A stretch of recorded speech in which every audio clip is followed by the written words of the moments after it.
All right, well, let's see how this works out. First thing I wanted to show you is this. If you are going to be an aircraft mechanic and you want to change one of these, this is what you need. Notice it has the little ball end on it. And the reason why is because this, let me see, is really hard. You can't go straight at the bolts.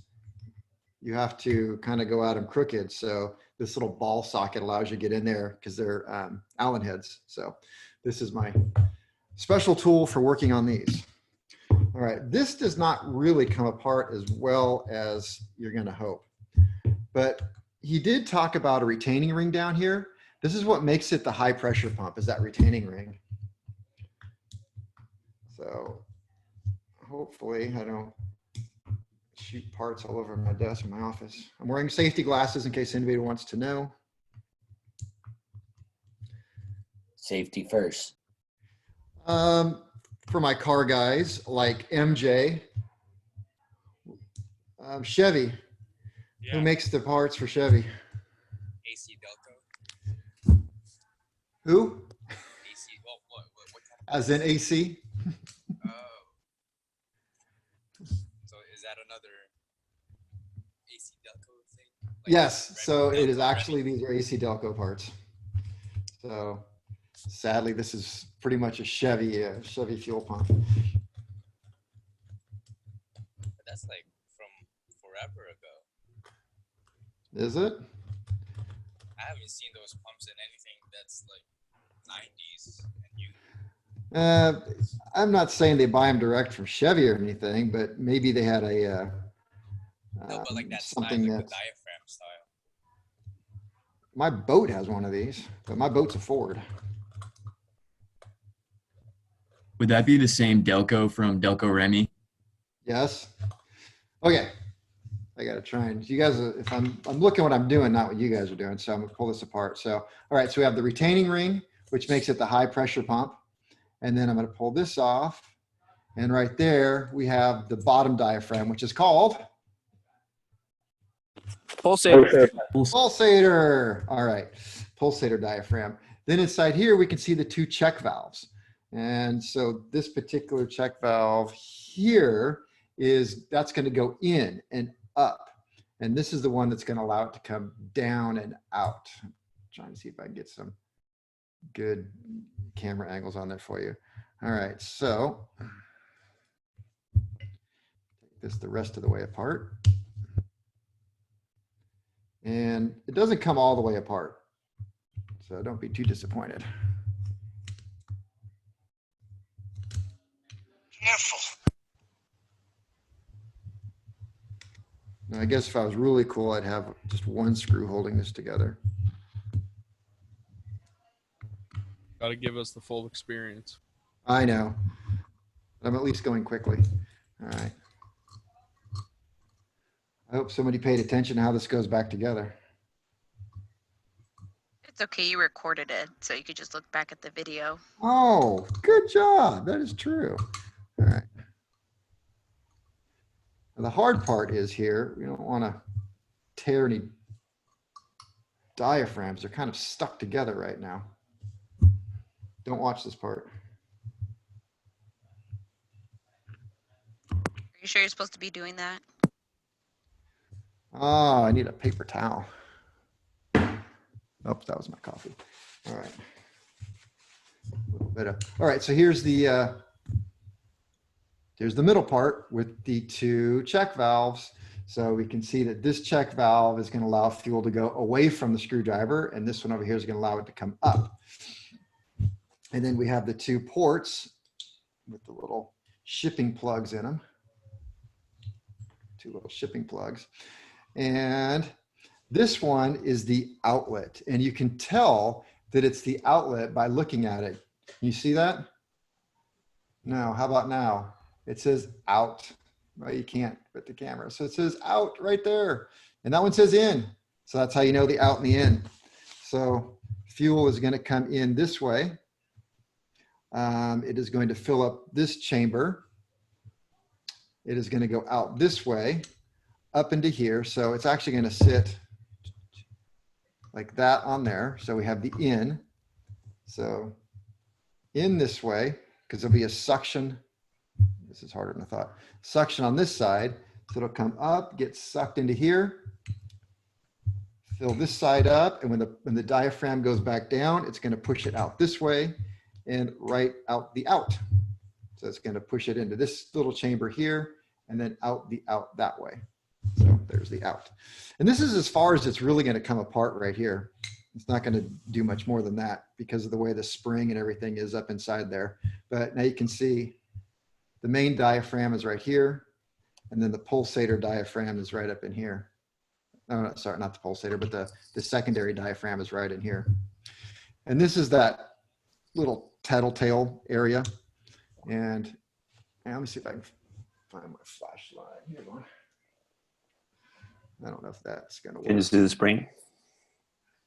No, you really can't. It's way up in there. It's pretty tight. Nah, I mean, I can kind of, if I don't know if I can get it for you guys. It's up in there. You can kind of see it. Yeah, you can see it. Yeah, so it's up in there. This port right here, they didn't talk about. This is a turbocharger port, or it's going to go to upper deck pressure. And just like we learned yesterday on the rotary pump, if you get upper deck pressure and you put upper deck pressure in here, it's going to assist the spring. So the more upper deck pressure you have, the more it's going to push on the spring and the more it's going to push down on those diaphragms. Julian, don't be making fun of us, Julian. All right, so there's that. We got the diaphragms, and we got another one down here. So we've got the pulsator, the main, and the backup, right? And if the main diaphragm breaks, we're going to get fuel inside of this little chamber in there. It's dark, but you can see it actually. It goes right in there. That's going to fill this up, and it's going to spray fuel out of here. And we want to make sure that any fuel that is getting sprayed out of here goes overboard. So that's the big question. What does it mean if fuel's coming out of here? It means the diaphragm has failed. What happens if the main diaphragm and the backup diaphragm fail? Well, in a lot of the pumps, this one happens to be sealed up in here for the upper deck pressure. Otherwise, the fuel is going to leak out of here and just fill up the crankcase. Then the crankcase gets full of fuel and it gets a little explodey. Something interesting about these pumps that a lot of people aren't aware of, and he didn't even talk about it in the video, but it's just one of those things you have to learn. Let me see. I think there was a picture at the very end. Are the inlet and outlet the same size, diameter? Absolutely the same size. Let me see if I can find the picture. Yeah. Oop. Whoa, right there. All right. So it's this fitting right here is a little different than what people actually think about. And it's got these O-rings. And so these are regular AN fittings, right? And it has this nut on here. And normally this is called a bulkhead fitting. And what it's designed for is something completely different in how it operates. It's different scenario. So what happens is you have these fittings. And so they look like they're pipe thread, but they're not. And they look like they're a match to this kind of thread here with the flared fitting, but they're not. They're actually quite unique in that they are designed for straight threads, not tapered, but straight threads. And so you screw this into it until you get the angle that you want on this 90-degree fitting. And it's got a little O-ring and a washer. And then you screw this nut. That nut is free to screw around, and it packs the nut. The nut packs the washer and the O-ring in there, and that's what tightens it up. And it's funny. You just need to know that, I guess. I had a problem at school with somebody trying to jam a bunch of stuff in there, and I was like, no, that's they're not pipe fittings. They're not. The other fittings are straight, and so that's how that goes in there, and that's how it's done on the aircraft too. So, all right, questions on the disassembly of that? For the Word. AM fitting there's a torquing, right? I don't think so. No. It's just, we say fluid tight. I'm not familiar with the torque on that one. I just do it fluid tight, which is not terribly tight. All right, I'll Yeah, tell you break and something. crack, right? If you go Yeah, if you go too over tight. the Well, limit, yeah. actually, no, they shouldn't. They shouldn't crack at all. And I don't even know why he's got this thing here and is showing how it's cracked. I've never cracked one. And the only time I ever see them cracked is if somebody doesn't know how they work and they jam this piece in there, this part, and screw this in way too tight. Or they try to use some sort of pipe fitting in there. Yeah, then they break. But that's completely a mechanic error. As long as you're doing them correct, they shouldn't have any problem whatsoever if you're using the right parts and right tools. How would the diaphragm feel? It's old and weak. Okay. Is this an overhaulable item or is it Nope. you just replace it? Nope, you just replace it. Now I'm going to show you something else on here that's kind of weird. I don't know what this is. I keep thinking one of these days I'm going to call and I'm going to ask them. I was looking for a good pointer. This will work. All right, note right here, there's that little hole. That little hole lines up with this that also has a little hole. Pull this out.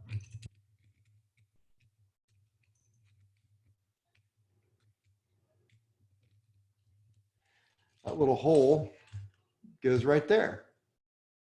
So this chamber right here is vented to that. That is vented to this. This is vented through here. And that vent goes through here, or one of them, which vents to that. So it's kind of interesting that they vented that to atmosphere on one side. And I've yet to figure out what that's all about. Is it like to release pressure, you think? I don't think it's to reduce pressure. Release. I'll let you guys give me some theories when I do the oral. So I don't want to give you all my, I don't want to tell you everything. Gotta leave some fun for the oral, right? Oh, yeah. All right. Back to our notes. Let's see. There we go. All right, so what have I said here?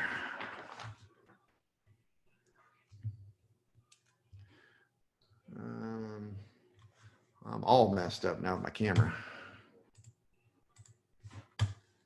Exit full screen. Bring this over here. And I guess I could bring this up here and go, there we go. All right. Woof. That's a whole lot of me.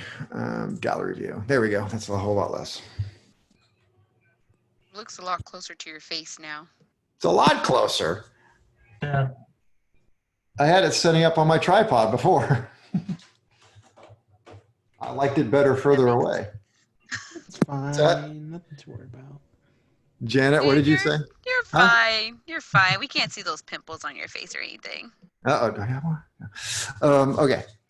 Well, now I'm very self-conscious. You got gray hair. I do have gray hair. I need a haircut is what I need. All right, enough about me. Where did I leave off?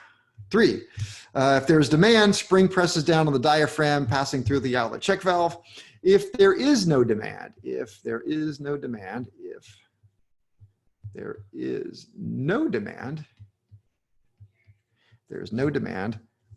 oh man, there's fuel on my desk and now it's soaking my papers.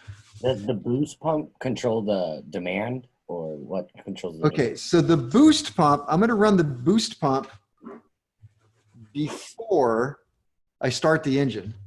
And then I can run the boost pump on this one during takeoff and landing. In case there was a pump failure, I would not want to have a sudden engine failure. So that way I'm running boost pump and the engine driven pump. So the question you have is, is what again? Well, what controls the demand again? The fuel servo, the carburetor, if you will, but, Okay, thank you. or the fuel injection servo, which is meeting the demand of the engine. So, all right, if there is no, where am I? If there is no demand, D-E-M-A-N-D, if there is no demand, the spring, this, We can't see your notes. you can't? Nope. What are you looking at then? Yeah. I can I see can see him. him. I can Can see you? him. Yeah. Well, I got something wrong then on my iPad. No, this is there. All right, if there is no demand, something, I forget what I was going to say. Spring remains compressed. Spring remains compressed. Spring remains compressed. The diaphragm remains up.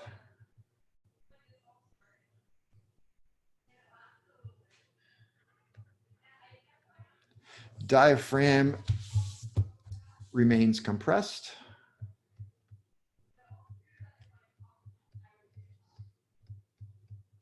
Compressed. No, I didn't want to say, okay, I'm sorry. If there's no demand, spring remains compressed. Diaphragm remains up is the word I wanted to use. Remains up. And no fuel is pumped out.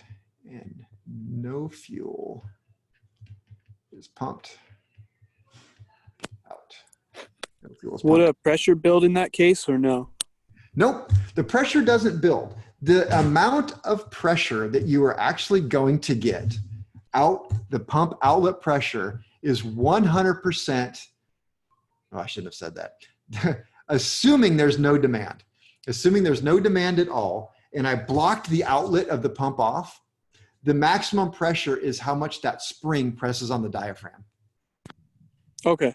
Now, as I open up the outlet and make the outlet bigger and bigger, then you're going to have less and less pressure. Just like we talked about the hose yesterday, where if we took the hose and we took the garden hose and we took the nozzle off, then the pressure is going to drop, flow is going to go up. And he talked about that a lot in the video, where if you have a little bit of flow, you have a lot of pressure with this pump. If you have a lot of flow, the pressure is going to start going down because you opened the outlet up. All right. And then he had in the middle, and in the middle, you have this and that.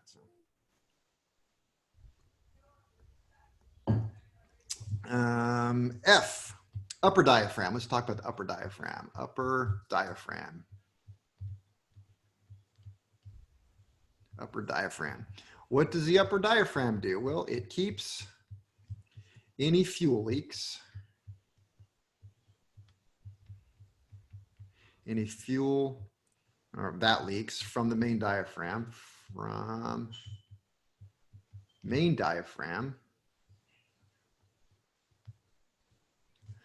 from leaking into crankcase, from leaking into the crankcase.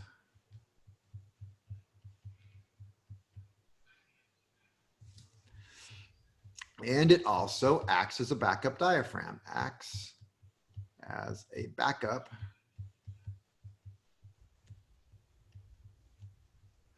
Is it built the exact same as the main diaphragm? Like, is it just as strong if it the first one fails? Yep. Yep. It is. You probably can't see it, but so have the main, and then right inside here is the backup. I wish I could open this up more, but you just can't really. Well, I can break it a little bit. So there you go. Actually, I've done this before. So there we go. So there's the two diaphragms. In fact, if I had to say, I would actually say the backup diaphragm is maybe just a little bit thicker. And since I'm going to do that, you can probably see the spring up inside there now. Sweet, thanks. Hey, Kevin. Yeah, I don't know. There's the spring. Hey, Kevin. I think I hear somebody kind of saying, hey, Kevin. I think it's Scott. Scott. Not me. I think it's MJ. Is it me? Yeah, it is. Is MJ. MJ, your mic is super low. Still low. Type it out, bud. Type it out. We'll wait.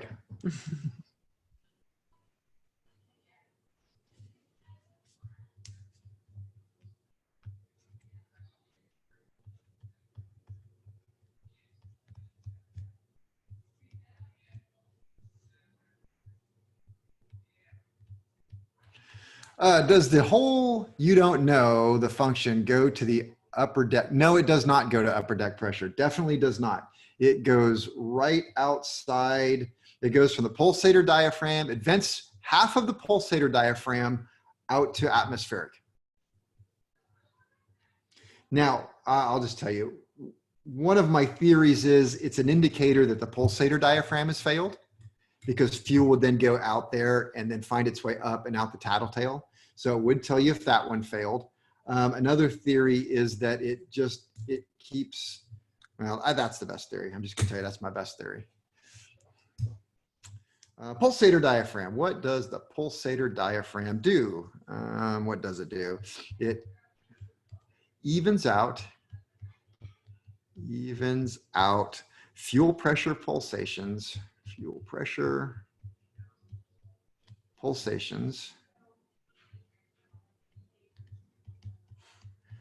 to prevent excessive wear on the fuel servo, to prevent excessive wear on fuel servo. You're going to find out soon that the fuel servo is made up of a whole bunch of different diaphragms and different chambers.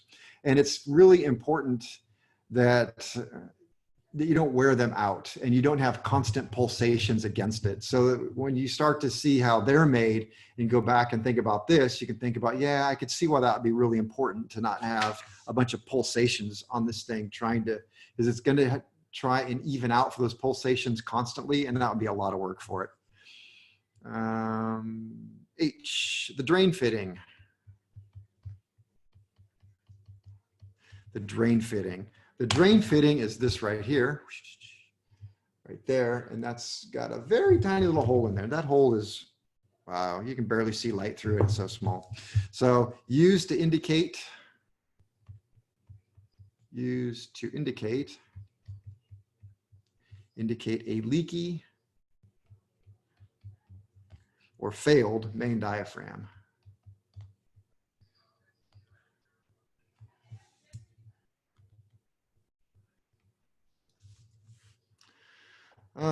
We should probably put this. Needs to be vented overboard.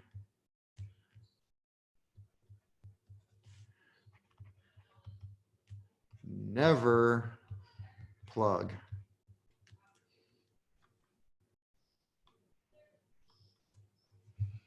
All right, how you doing? You keeping up? Yep. Yep. I wasn't really asking you to. He was asking me. Thank you. I'm not naming names. Yup. Remember, Jeanette, the notes are on Google if you get behind. It's not the same. I'm sorry, okay? Notes are for sale in the gift shop on their way out from Kevin.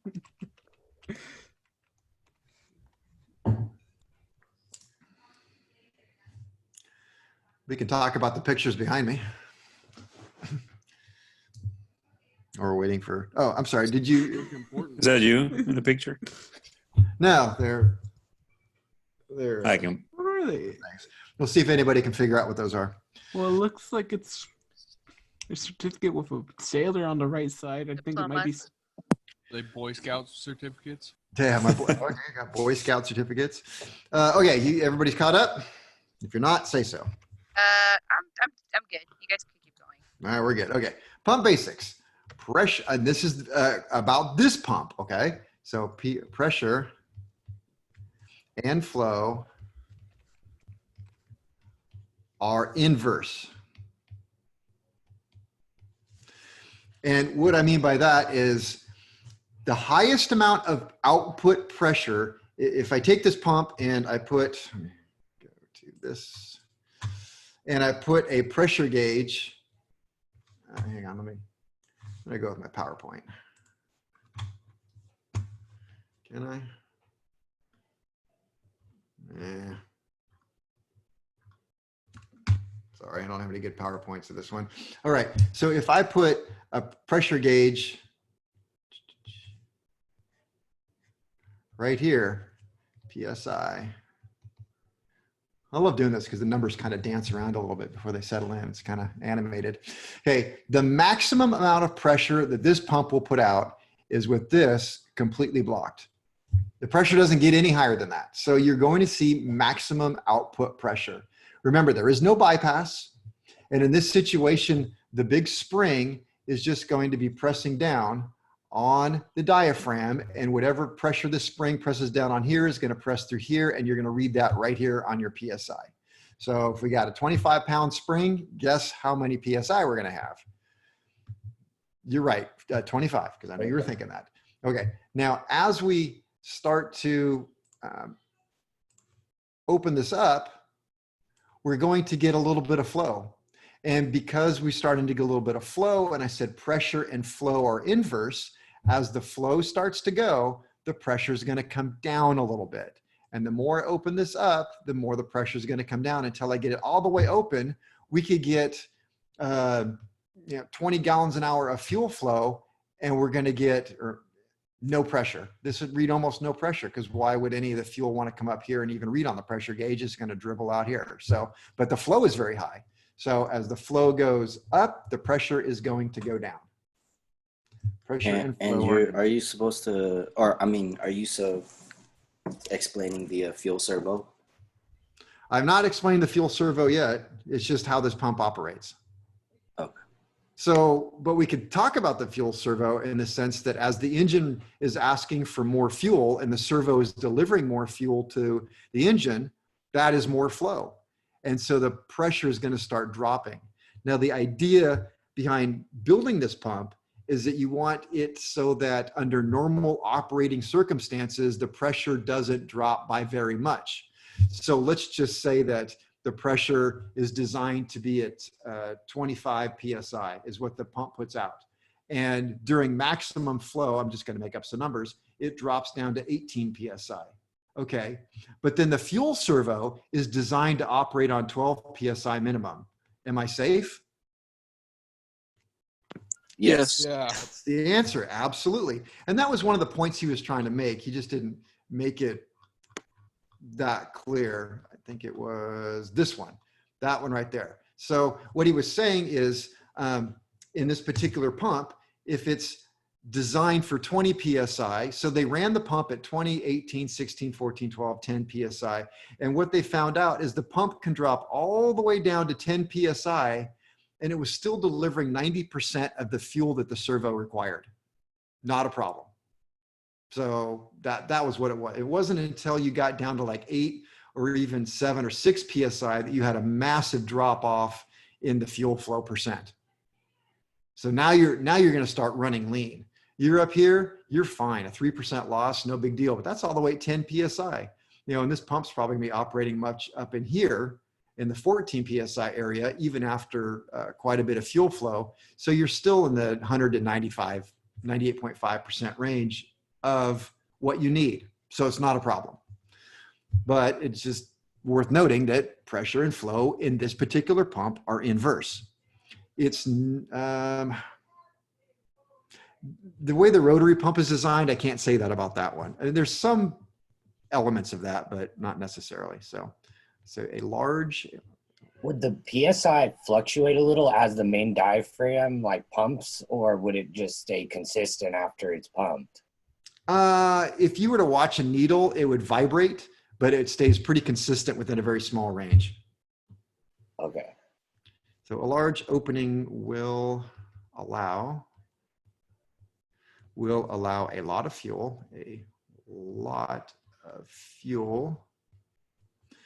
to flow, and the pressure will be low. And the pressure will be low. Because remember, pressure is from a backup, if you will. So you got a restriction. Oops, this is 2, not B. So this is why Janet, she just waits till I get all my notes right. So she's missing out on all the. Here? What? You're just waiting till I finally get it right before you write your stuff. Smart girl. On your PowerPoint, is the second spring to keep the cam arm in contact with the cam? Yes, it is. And even in this right here, I can't see. Let me see. I got to pull you guys up so I can see what I'm looking at. There we go. Okay, so down inside of here, there is another spring under there, and it's pushing up on the cam. That's that hidden the spring that is off to the side. Here, it's all linear. And then down inside here, I've got the big old spring that is very difficult to push. So I can push it now. But it's pretty strong. Where am I at? A small opening.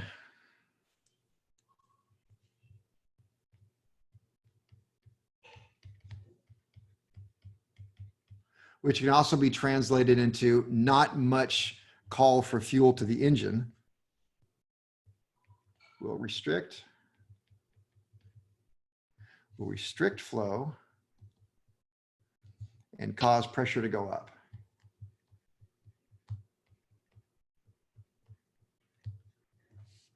To go up.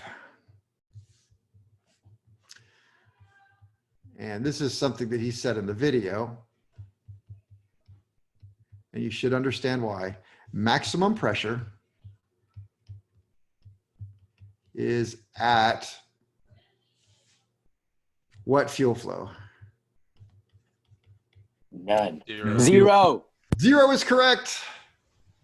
0 fuel flow.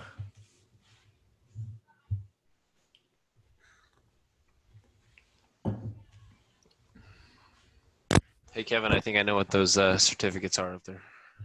Did you Google them? One of them, I recognize the order of the ditch one. Ah. Going through the Panama Canal. And then the other ones, I know they're somewhat related. It's like, you're in the Navy, right? It's like a Navy thing, isn't it? It was, yes. Old shell How can you see Kevin. that? Does this mean he earns minutes? Does he earn minute? Yes, he earned for every minute he's here today. I will give him 1 minute. Except I do have to dock him time for paying attention to that and not to me. So he kind of lost a minute. All right. So one of them is in fact the order of the ditch. Wait a minute. Order of the ditch. Yeah, Panama Canal, because you can read that one. So from going through the Panama. All right. Maximum pressure is at 0 fuel flow. Okay. The pump. See, the pump does not determine,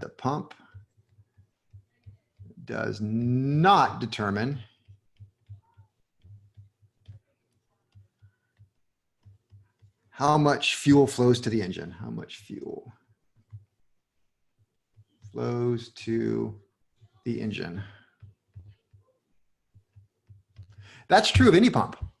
The pump does not determine, oh, I take that back. That is not true of any pump. That is true of the pump we just talked about, the rotary vane, in its application, the specific one we talked about yesterday. It's true of all pumps except for the Continental system. The Continental system, that would be a false statement. But all the other pumps, the pump does not determine how much fuel flows to the engine. The fuel servo does. To the engine, the fuel servo does. And again, the reason why he's saying fuel servo is he's using Lycoming lingo. And so we could substitute fuel servo for pressure carb, float carb, or fuel servo on that one. What would be the fuel servo for a fuel injected engine? What would be a fuel servo? Well, I'm glad you asked. Let's see. This is really cool. I went to the hangar today, isn't it? This is a fuel servo for a fuel injected engine. So this is going to sit right where the carburetor sits, except instead of actually injecting fuel through this, which it doesn't, it only lets air flow through it. But it's going to sense how much fuel should be needed and then it's going to send fuel inlet here, fuel out over here. So fuel out here to the fuel manifold valve. From the fuel manifold valve off to the fuel injectors. Here's a fuel manifold valve. Are those mechanical sensors? Are they what? Mechanical sensors? You say it will sense. Yep, they're all mechanical. There's nothing electrical about them. Oh, where was I anyway? Oh, the pump must meet or exceed the servo demand. Servo demand, or there is a loss, or there is a loss of proper fuel flow to the engine.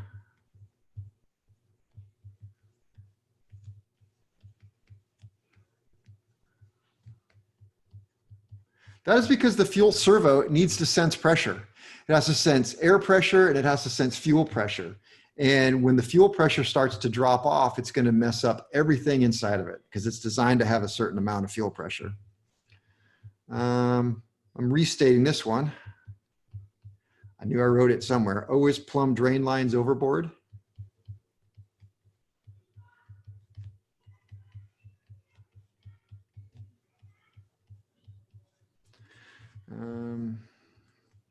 There are high and low pressure, high and low pressure diaphragm pumps.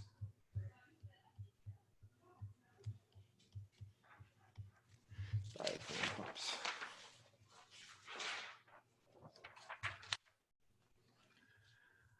High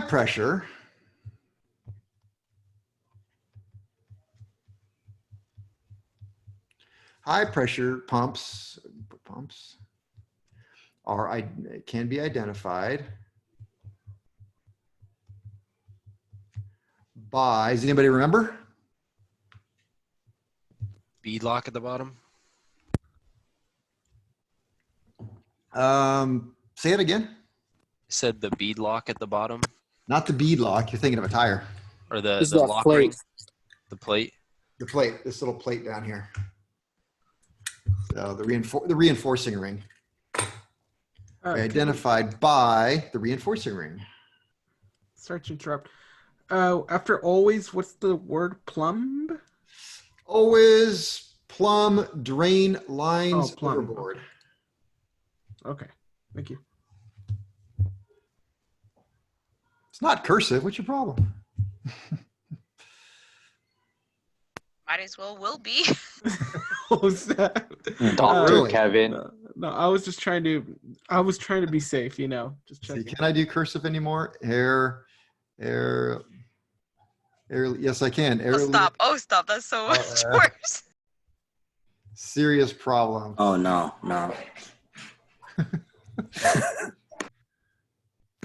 Oh, you skipped the word, Kevin? You're By gonna the hear it and be like, reinforcing? what? Huh?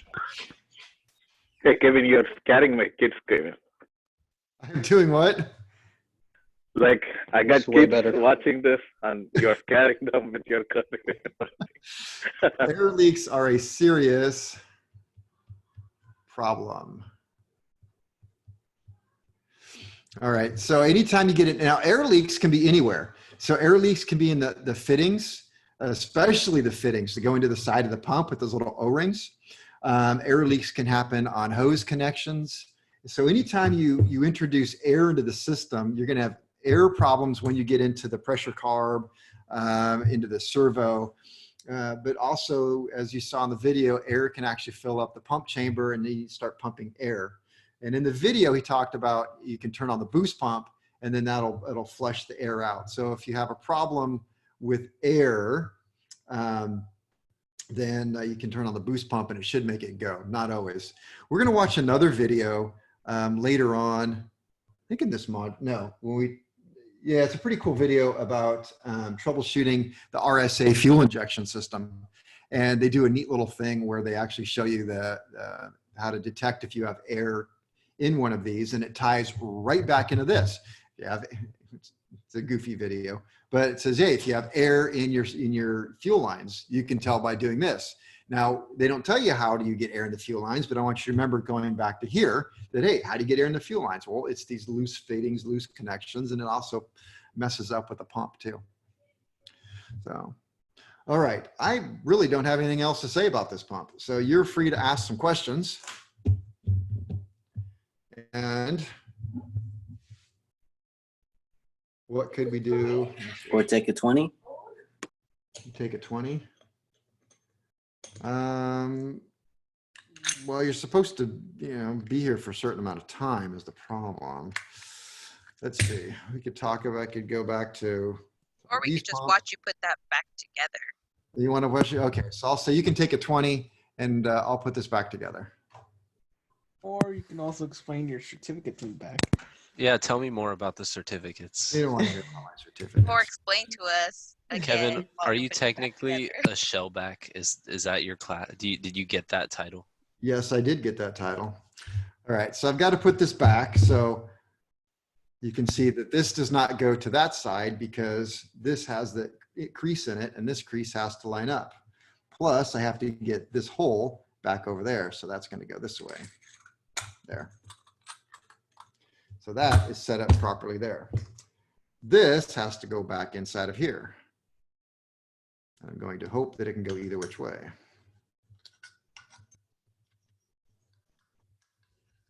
Careful. I know.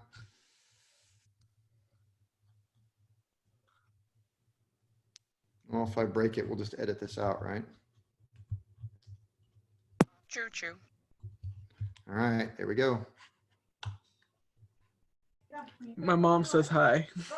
Aw, I like your mom. She's nice. Turn on the camera. Give me Aw. a second. She's doing a little exploring. She's doing a video chat with family members from Mexico, I believe. So, yeah. I'll get back to you guys in a bit. All right, I think I got it backwards. Let's see.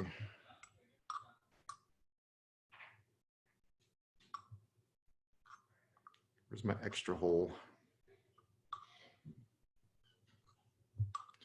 There are so many holes here.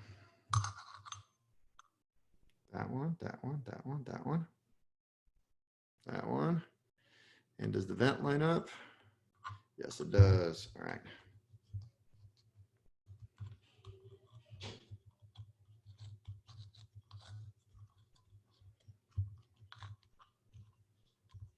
Oh, I'm sorry. You can't see what I'm doing over there, can you?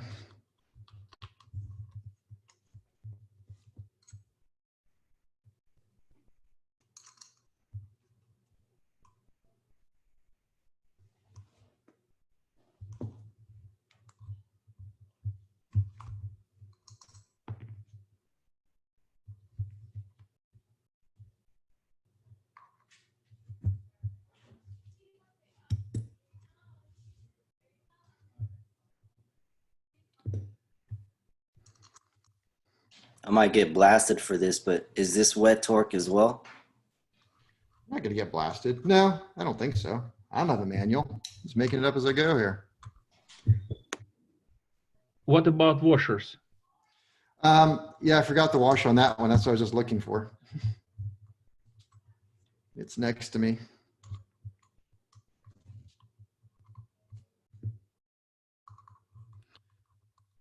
I've got this lined up quite right.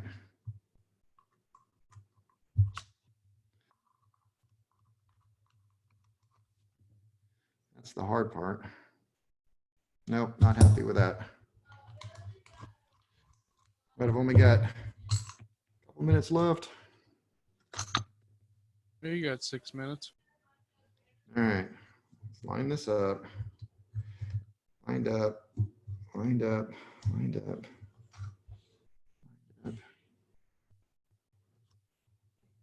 Okay, got that one. Where's the 3 holes? 2, 2, 2, 2, 2.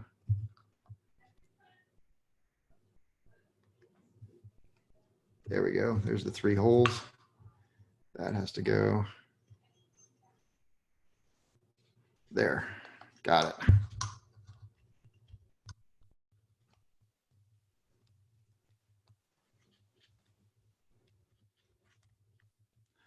I should probably have stopped the video.